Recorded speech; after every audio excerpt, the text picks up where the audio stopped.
In this episode of the podcast, I spoke with John, and John runs a few businesses. He's got some properties, tree surgery business, but we predominantly got together to talk about mental health and anxiety, and then that mixed into some do's and don'ts, the pros and cons of businesses, and I had a bit of a rant about woodland management, and it was a very productive conversation. I really enjoyed it, and at the end, John discussed 5 books that he recommends everybody reads and his reasons why. I hope you enjoyed listening. I really enjoyed talking to John.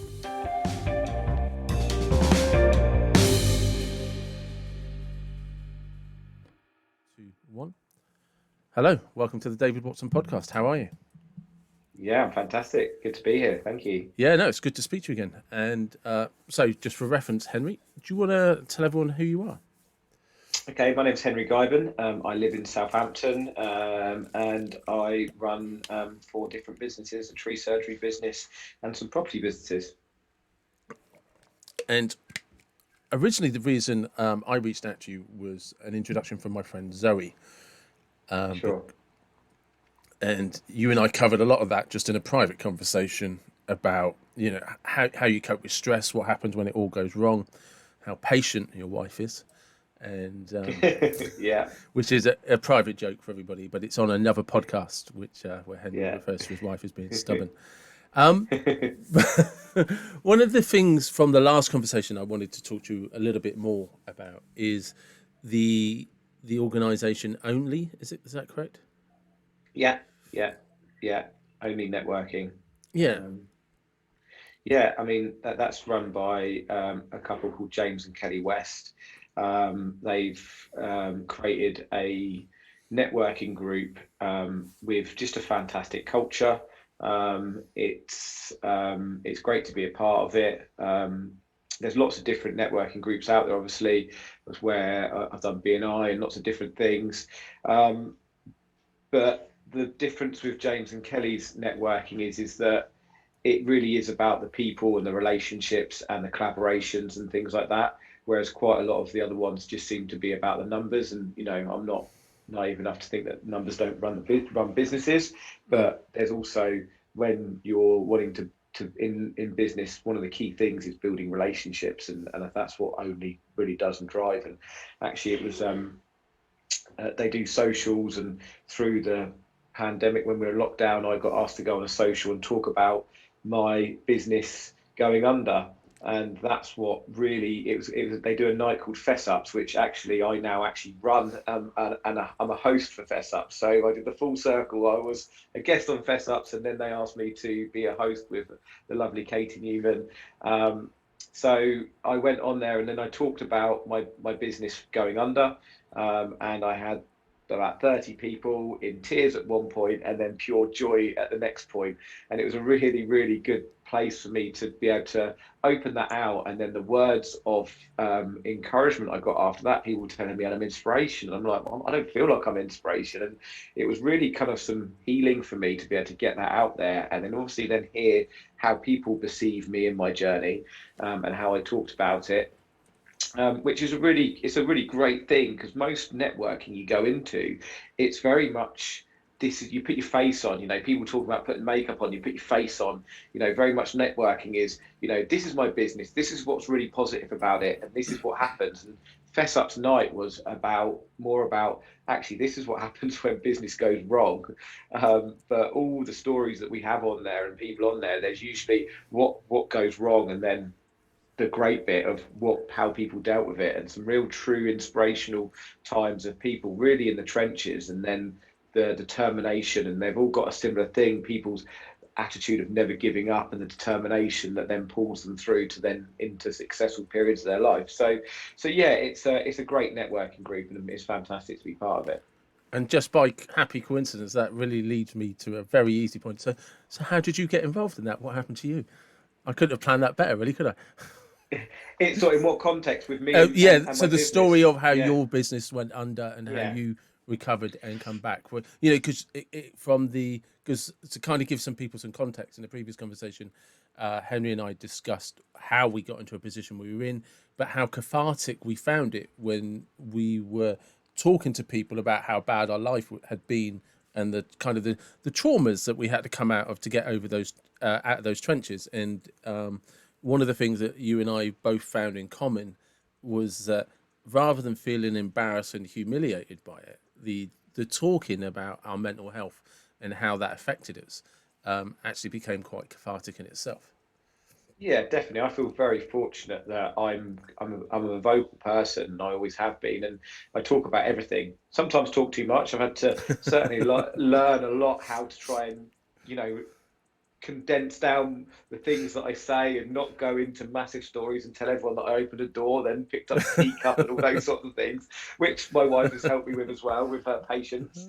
And and yeah, I feel just before I talk about my story, just to talk about that and to emphasize on that, because we both talked about mental health. I Yeah. mean, I'd say to anybody that is suffering from mental health to just go and talk to somebody, anybody that they feel comfortable with, because talking about it. I used to have a girl called Yvette that used to work for me, who was very spiritual, great lady, and she always said, Henry, the thing I think the reason why you deal with things really well is because you would just talk about your problems, and I find it, you know, really easy to talk about my problems, and I think, you know, men and women, but especially men, with the issues we've been having around men committing suicide and those rates, like I always say to people, if you could just talk to somebody, you know, if you could just Mm. talk and get that out, then that problem is so much, it just doesn't solve it, but it certainly lifts a bit of it, and just doing that. So I just wanted to emphasize on that before I jump into my story, the importance of people Yeah. talking, because it's such a huge thing. If we could just get, you know, a certain percentage of people that are struggling with mental health and different issues to talk, then I think that could unlock and hopefully save a few lives along the way. Yeah, I agree. So my story, and again, talk about stories, I'll try and condense it down. And please jump in if you feel free to any time. So I left school, failed all my GCSEs, and then went out and was told that because I like socialising motorsports, I should be a customer service advisor, which I went and did. Worked in an office, different jobs, Barclays Bank and car sales and different things like that. And then I was just staring out a window a lot and thinking, oh, I just really want to be outside. So fortunately, my best friend's brother had some vacancies that a company he was working for, and I trained to be a tree surgeon. My dad had always brought me up to with a sort of, and my mum, to think about running businesses. They ran a restaurant, and then they went and did other things. My dad's run different businesses whilst flipping homes, where we spent a lot of time living in caravans and different things, where he did all the work himself. So when I started tree surgery, I was just told everybody I want to start my own business. And a guy called John Parrington, he met me in a pub in Four Marks called the Checkers, and said, "Look, we want to go into business with you. We'll subcontract to you, and you start a business up." And that was back in 2008. At the time, I was living with my wife, and we could get by because the crash happened of Northern Rock, and I was 24 years old. We then grew the business over 5 years, to about 10 people. I always had an ethos of looking after the staff. That's what I always wanted, is to have a staff-centered business, because I believe that looking after your staff in turn they'll look after their clients. One, it makes you sleep well at night because you know Mm-hmm. you're doing the right thing, and secondly, people just then generally care and passionate about their work. I always had this drive to just never want to just sit on my hands and do nothing. So I was always working all hours. And we then grew the business to 47 staff. So it went from 10, 15, 20, 25, 30 and upwards, which was great. And I was trying to do everything the right way, not do anything, you know, everything right, health and safety, you know, having admin managers, doing the right thing. But to the point, the year before it went under, I had done it all without any other education. So and the reason why I mentioned about my failing my GCSEs when I left school, I just went, oh, I don't do learning. cut that off. Learning had failed me, school had failed me. I wasn't interested in school anymore, so didn't do any learning. So when the business started getting into trouble about a year before it actually went under, I started searching, thinking, I thought this a couple of years ago we were making lots of money and this was really good, and now what's going wrong? What am I doing wrong? And there must be more. What do I need to learn? And I started looking, and people started talking about coaching and getting mentors and things like that. So I got a coach, guy called Jeff Shrimpton, and the first thing he did to me, he said, "You need to read this book." And I said, "No, I don't do reading. I don't do reading." No, you need to read this book. If we're going to work together, you need to show some commitment, and I need you to read this book. And it was 1 Minute Manager Meets the Monkey, and it's all about managing people. And at that point, I had this epiphany moment. I read this book, and I realised that I was the guy in the cape, the guy that was disempowering my staff. My staff would always say, "Oh, there's a reason why you're the boss, Henry. There's a and I'd do these things for people, realising that every time I reverse a trailer into the yard, they weren't learning to reverse a trailer into the yard themselves. Every time I fixed someone's computer, they weren't learning to fix it themselves. And I was 47 staff, you're disempowering everybody. Every time I went on holiday, the company just crashed because it couldn't cope without me. And I just built this big monster that needed me to be the center of it and put 80, 90 plus hours, probably more a week into it. So when Jeff came in, the business was too far down the line to recover. We tried recovering it over a year and doing lots of different things, but ultimately the business failed. And I had to take a lot of accountability for that, which was, it's a really hard pill to swallow. When I met Jeff, my coach, he used to say to me about accountability, responsibility for your actions and for the business. He used to call it above and below the line. Above the line was that, and below the line was excuses and not being accountable and not turning up. And above the line was being accountable.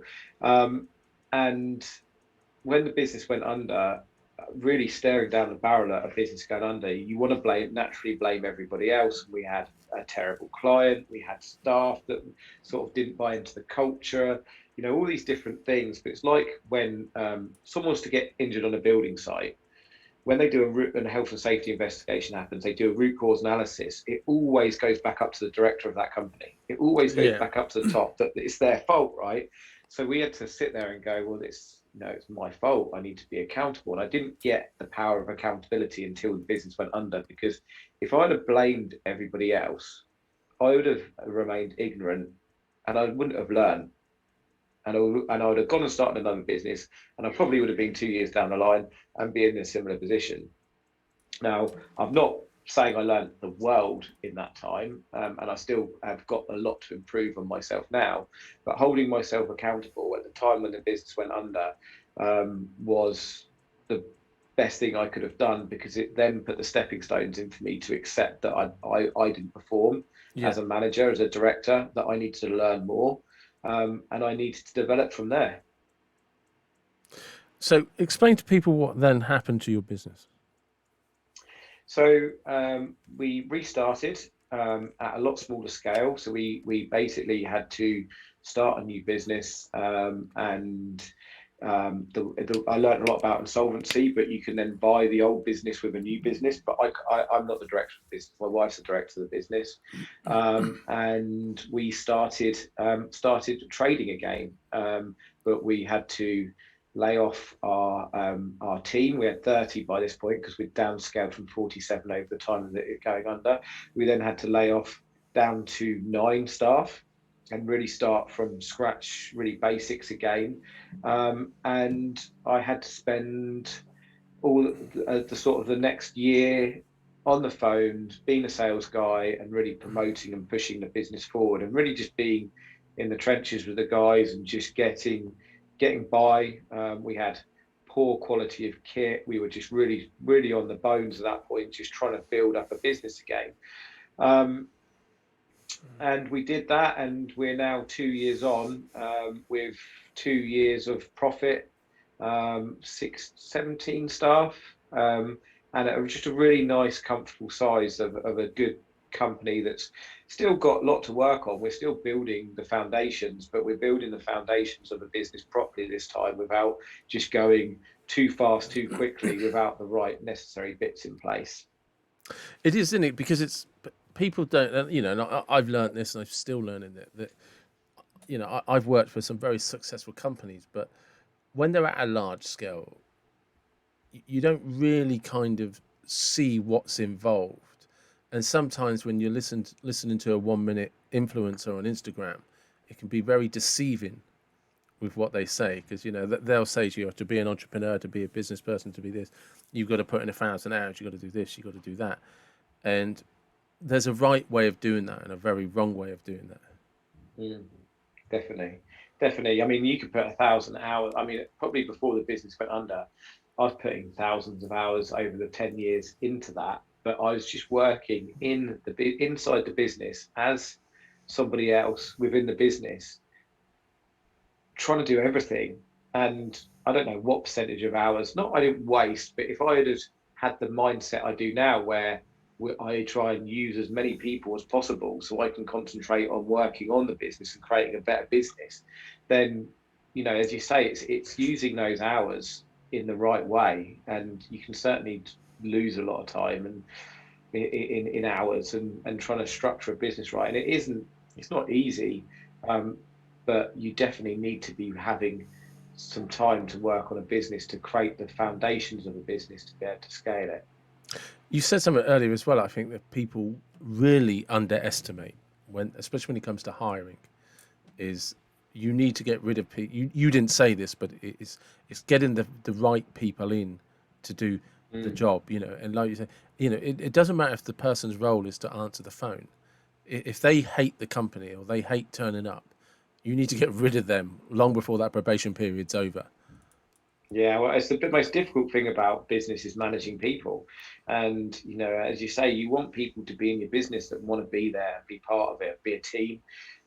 We spent a lot of time in the last 2 years since the business restarted working on the culture, having some core values, having a vision, and making sure that our team align with those and understand those, and we all work as a team. And you can get one bad egg in a company who will just bring other people down.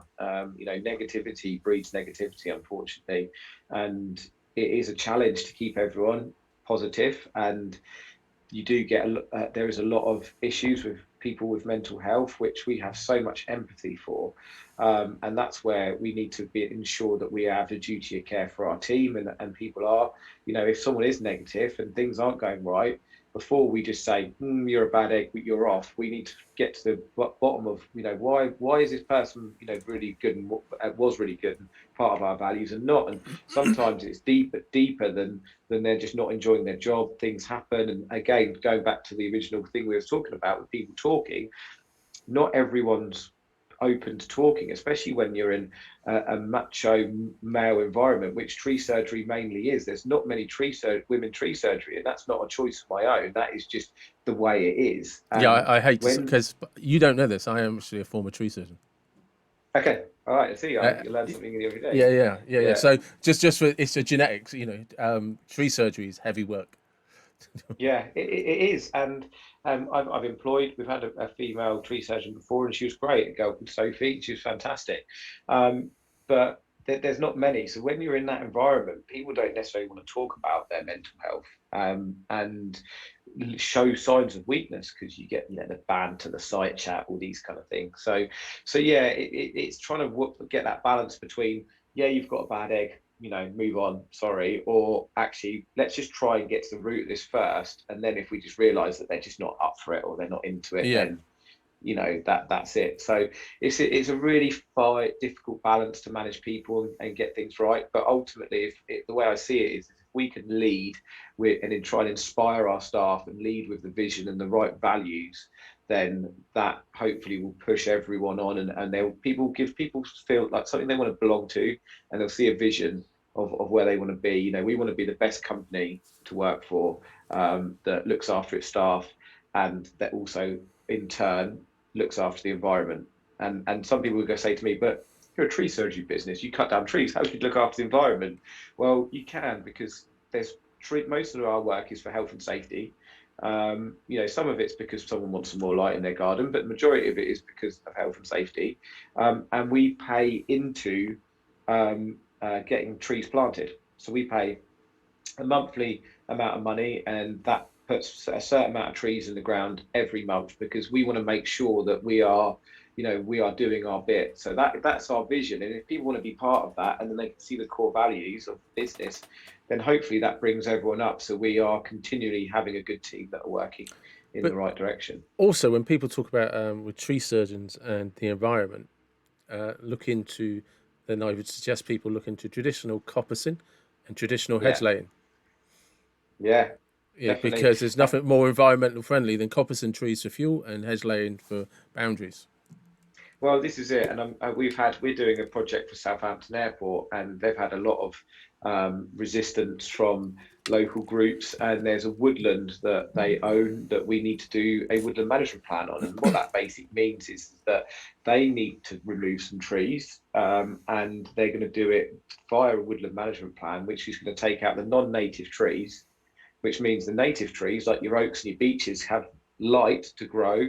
It means that more insects come in because the sycamores take over, overgrow, and it means that no light gets into the woodland, and things like butterflies and insects and everything stop coming in. Oak trees can't grow. And they've put this great plan, and they've got a very good environmentalist to put this plan together, but they're getting resistance from Joe Public and protesters saying you're going to ruin the woodland, but actually it's going to really rejuvenate the woodland. So you're right, there's lots of good practices that you could do that are morally sound. Yeah, I mean, to give people some context, tree surgery these days is based on the practices of good sound arboriculture, which is more than just, which is all about the protection and health of trees. And depending on which school of thought you go down, there's either, I think it's 29 or 31 native trees to the UK. So anything outside of that is technically an invasive species. And I'm trying to really think about what I learned back in the day. It's good. I'm impressed. Like this, I did not expect this on today's podcast. Hey, you're a dark horse, I tell you. There's dark horse. Yeah, and exactly. Things like your sycamore trees, which, if I remember correctly, your basic sycamore, for those that don't know, that's a maple really. They only support about 2 species of insects, where something like a traditional oak, whether it be a Quercus robur or a Quercus rubra, would be, which is the difference between a sessile oak and a pendular oak, because there's no such thing as an English oak, for those that didn't know. There you go. See, it's all coming back slowly. There we are. But they can support up to like 500 species of insects, moths, and butterflies. And it's the management of those trees that is really important for our environment. And the other thing that people don't understand is that traditionally there were animals within the Europe and the United Kingdom would graze on these trees. And with the lack of those, and things like just wild boar that would dig them up when they were still saplings and stuff like that. So there was a natural rotation of plant life that where they would get taken out in different layers, and mature trees would eventually fall. So if you don't introduce that in a man-made way, that's how you get poor management of woodlands. I couldn't have said it better myself, David. You've absolutely just smashed that out of the park. And Thank you. If everybody knew that, then it would make our life a lot easier, and people would be a bit more understanding of some of the work we do, because people just think, oh, you butcher trees, you just take trees down, and it's the same with the the airport are getting a hard time. Yes, they're an airport, they pollute, but what they're trying to do with this specific woodland is try and actually rejuvenate it. And the amount of money that's getting spent on legal battles is huge. And I just think, sometimes I think, you could, the amount of money that could be spent, I mean, we're talking about tens and tens and tens of thousands, if not hundreds. If you put that into planting trees, I get people have the right to protest, and that's a completely different topic for a different day. And I don't get in the way of that. But when you're talking about hundreds of thousands of pounds, when you think you put that into tree planting schemes, local schools into taking kids out and teaching them to plant trees and doing some really great things in the environment, that would go so much further, and then you could put money into a generations of bringing people up that are going to go and understand trees and planting native trees and all that kind of stuff. So yeah, it's something I feel strongly about. So it's actually great that you've got that knowledge, David. Yeah, because one of the things that is frustrating is it's actually one of there's two reasons I stopped tree surgery. One, I didn't get into it until I was 30. By the time I was 32, I was self-employed with my brother, and my body was just getting battered. Yeah, it's a young man's game. It is. Although there's a lot more lifts and operating platforms now. When I was doing it 15 years ago, it was just all climbing with ropes and harnesses. Yeah. But it's definitely a young man's game. But also, it was just customers that would argue with me, and you're trying to say, look, this just isn't the healthiest way for the trees. This just isn't the right way to do this. Isn't the right plant to put in the ground. There's a lot of benefits to taking out big trees, but people don't then replant either smaller trees or anything like that. Because you would know this yourself. If you have a very large mature tree, that takes a lot of moisture out of the ground. Well, if you just take that out without replanting something, that adds moisture to the ground. And if that happens to be next to your house, well, that ground inflates with full of water, and it will then potentially can upset your foundations. That's why traditionally, because I think the Victorians traditionally were probably the best or the first to start woodland management and management of trees. And they understood that if you put trees in the ground, it withdrew the moisture. That's why traditionally towns had so many tree avenues, because the trees kept the ground out, and it's why they all I'm trying to remember its actual name. Platanus ex hispanica is a scientific name. What's the mottled tree that takes out the pollution in the air? It's mottled. Oh, there's limes in London, limes and the London planes. London planes. Yeah. Yeah. And traditionally that's why they were planted in cities, because they took pollution out, and now councils cut them down because they're too big. And you're like, I don't think you understood why they were planted there in the first place. Yeah, they're tough trees to work on. When I worked in London as a tree surgeon, you get covered in dust and soot and everything from those trees. But you're right. Yeah, it's an interesting one, because we quite often go to price work for people, and they'll have their brand new car, and they'll be like, I've got this ancient oak tree. Can you cut that down, please? Because I don't want my car getting sap on it. And I'm like, well, just have to be very polite to people, because the customer's always right? Yeah. But I'm like, do you want to maybe build a carport? It'd be a lot cheaper, or get a car cover for your car. Yeah. But I mean, not that they'll ever be able to do it, because it's a TPO tree, and that's that they wouldn't be able to do it. But which is the easiest way around it when you've got a TPO tree, because you say, look, there's no chance you're going to get this one through. But we try and influence as much as we can, like you say. But some people just want the old age saying, oh, I love trees, but I just don't like them in my garden. I heard that one. If I had £1 for every time I heard that one, I'd never have needed to be a tree surgeon. Yeah, exactly. Because it's interesting, isn't it? Because we import so much fencing and stuff like that, and people don't realise what a huge forestry industry we used to have once upon a time. But again, and it's this lack of education that the most sustainable way to manage woodlands is to actually have growths, cut downs, and sort of in different phases. And that's one of the greatest things probably about coppicing, is it's normally done over a 7-year phase in patches. Yeah, definitely. And so anyway, so that's our little chat on tree surgery and the environment. That was amazing. Good. But this does in a way can actually swing back to mental health, because it's you never know what's going on, and you and I have had conversations already. So it's not like this is the first time we've spoken, and you never know someone's background, you never know someone's life, and it's only through talking, as you were saying, and talking brings out an education of somebody, and you get to learn about them. Definitely. Yeah, well, I just learned a load about you, so that's it's a great conversation. So yeah. So another thing, because you talk a lot, is about books. Yes. So which are your favourites, or which would you be recommended? Okay, so the main book that changed my life is Black Box Thinking by Matthew Syed. So that book I was given to by a guy called David, who worked for me as a sales guy just before the business was going under. It was about 6 months before, and I happened to put it on the side, and because I try and read about a book a week, depending on the size. Sometimes it rolls over a few weeks if it's a thick one.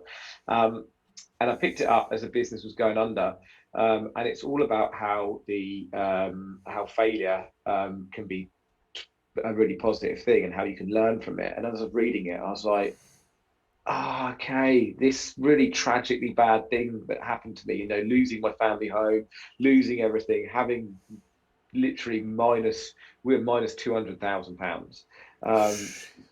Yeah, it was tough. And that's why I said in the last podcast, my wife was very patient to stay by me. Just for everyone that knows, I actually called my wife stubborn, and not once, it was several times.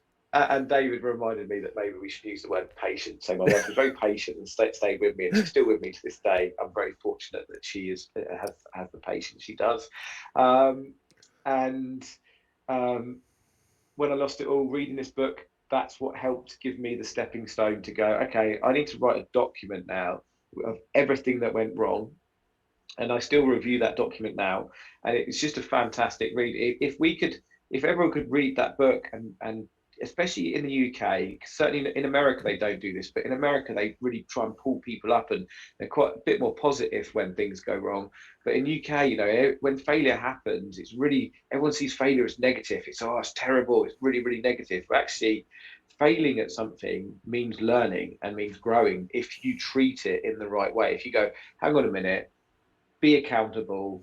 What went wrong there? What can I do? And I mean, when I mean failure, I'm not just talking about catastrophic businesses going under 200k debt, blah blah blah blah. I'm talking about just something that didn't go wrong in your day, something driving down the road and having a near miss in a car, those sorts of things, and thinking, okay, what happened there? Maybe I should look at my phone when I'm driving or something like that. Yeah.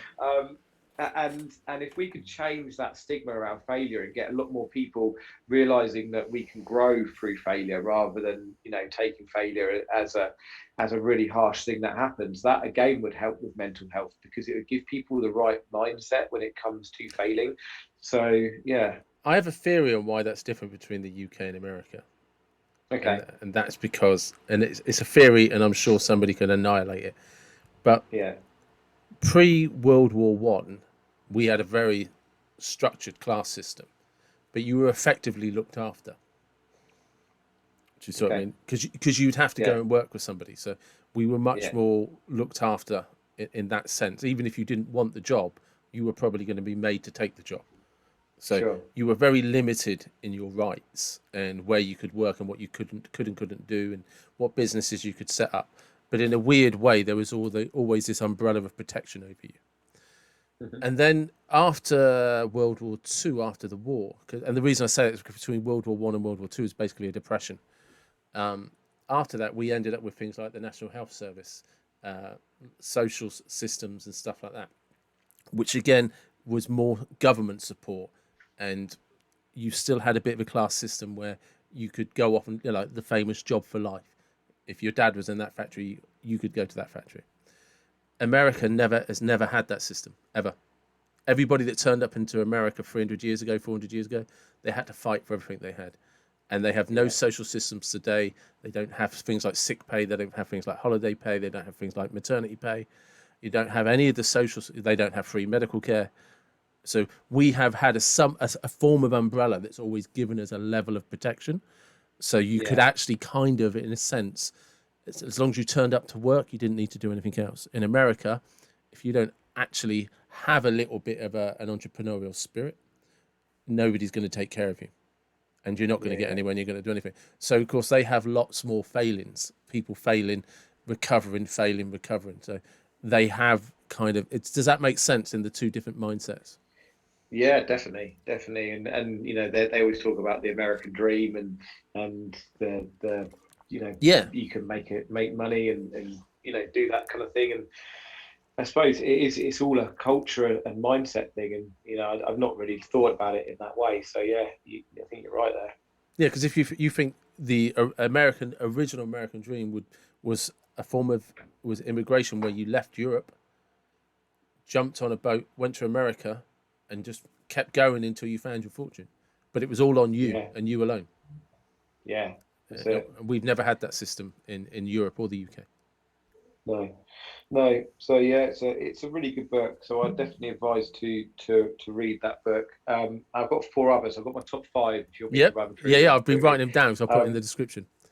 Yeah, The Compound Effect by Robert Hardy, which is a great book, and that changed my way of thinking about weight loss and everything, because it's just about how you can compound day in day out with to do with money. You know, if you were just to eat a little bit less each day, you're more likely to, less your calories, average calories a day than just a bit more, you're going to lose weight, and how can compound.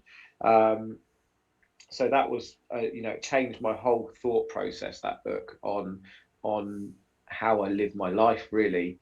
The third book is by a guy called Rob Moore, who runs a business called Progressive Property and Progressive Training. Most of his books, I'd advise anyone to read any of his books, but the main one is a book called Money.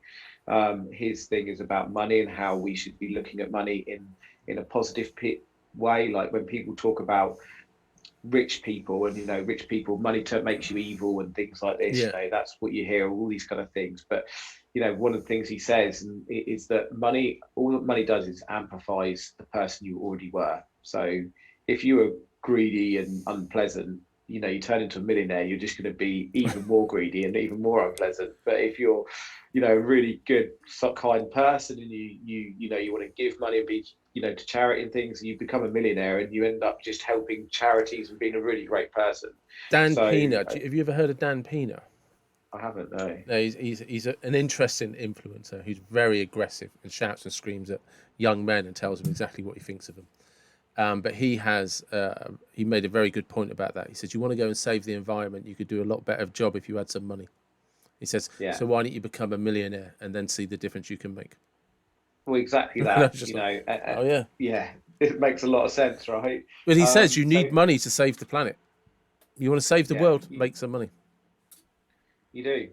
Yeah, you 100% do. And again, going back to the protesters we were talking about earlier, the money they're crowdfunding, they're putting into legal battles. When you think, well, actually, could you use that money to do something really good with that money? Clear up a place and it is frustrating because like genuinely people like you and I, we have no real skin in the game for this, but they're spending millions fighting something, and yet they could talk to any knowledgeable tree surgeon, arboriculture, environmental, whatever, and they'll tell you, but you need to do this. You're actually stopping something they need to do. Yeah, exactly. It's like HS2, just to sidetrack a little bit, I understand why they're protesting against that, because they are actually taking out ancient woodlands. So it all depends. And that's why I wanted to be clear in this, that people aren't going to go away thinking, oh, he's telling us not to protest on everything. No, there's certain protests that, I don't agree with HS2 because, quite simply, I actually thought it was an okay idea when it was going from London to Scotland and London to Manchester or London to Liverpool in one hit. But now we're putting lots of stops in between. Well, then that's just a train track, isn't it, mate? We've got that. We've got the rail network. And also since the pandemic, it's we've accelerated. Amazon and online sales and Zoom and things were growing 10% every year. Last year they grew 10 years growth, 100% in 1 year. People are working from home. I don't need to go and me and you are doing this now. We're both setting. You could be in the Bahamas and I could be in the Caribbean. Well, it'll be nice, but maybe next year. But that's what it could be happening, and that's the way business is now. But so that book. So for the book by Rob Moore, Money, it's just a very good book about mindset of money. And the second book is a similar book, which is Secrets of a Millionaire Mind by Harv Eker. Now, book Harv Eker. So Harv is spelled Harv. Eker is spelled Eker. And that book is, even if you don't want to, so it's Secrets of a Millionaire Mind. Even if you don't want to be a millionaire, it's for anybody to do that wants to learn about money, really, because it's about your mindset to do with money. And I realized my learnings through it is that I'm a spender, and it talks about how when we're young and some things that happen in our youth can be actually set our money blueprint for our rest of our lives. So I actually was bankrupt when I worked in Barclays Bank. They gave me loads of loans, and when I left, they took them all back, and I ended up in loads of debt at the age of 20 years old, and I went personal bankrupt. Yeah. And then I lost my business when I was 34. So twice I've lost pretty much everything. And I read this book afterwards, and I suddenly realized that part of my upbringing, which by the way was a great upbringing, I had this thought about money, and I just wanted to spend it. Every time I got it, I wanted to spend it. Yeah. And without going into psychology of it, I worked out why. But reading this book made me realize that we're not just the way we are. It's not, Yeah. the way I think about money. And it was just, I think anybody that wants to understand how their brain works and why they go and spend money and the things they do, it's a great book, even if you don't want to be a millionaire. So don't get put off by the fact that it's Secrets of a Millionaire Mind. It's anybody that wants to talk or think about money, or wants to save some more money, or just wants to get themselves in a more comfortable position. The last book is Traction by Gino Wickman. And this is specifically for people that run and own businesses. This is a structure of how to structure a business from start to finish, and from the vision, the cultures, getting the right people in the right positions, the numbers, and it just follows. It's basically what I'm basing our 4 businesses on now. Is this book. I won't probably do everything in the book, but it kind of gives you a structure. And if you follow that structure, then you're going to have a pretty sound business that's going to be doing the right things, to make sure that, the stat is, there's different stats I hear, but most businesses fail. Something like 50% or 60% of businesses fail in the first 5 years, and then the second 5 years, the rest of the businesses fail within the next 10 years. So I think it's like 10% of businesses make it after 10 years. And I think that's a lot down to not the mindset of the person, but again, it's people like me who didn't have education, who left school, went out, found a profession they loved, and then decided to go and run a business, and realized that just working in the business day in, day out, doing 80, 90, 100 hours a week, burning yourself out, you need to have some higher self-development and higher development to be able to structure a business. I'm not saying everybody is, because some people just do it and they get really wealthy and it works really well for them. But, the percentages and the risk is there that you start a business and things go wrong. So if anyone's thinking about starting a business or in a business right now, and you think things could be better, I would read Traction by Gino Wickman. Cool. And I'm very conscious of your business and the fact that I know you have a meeting to go into in 20 minutes.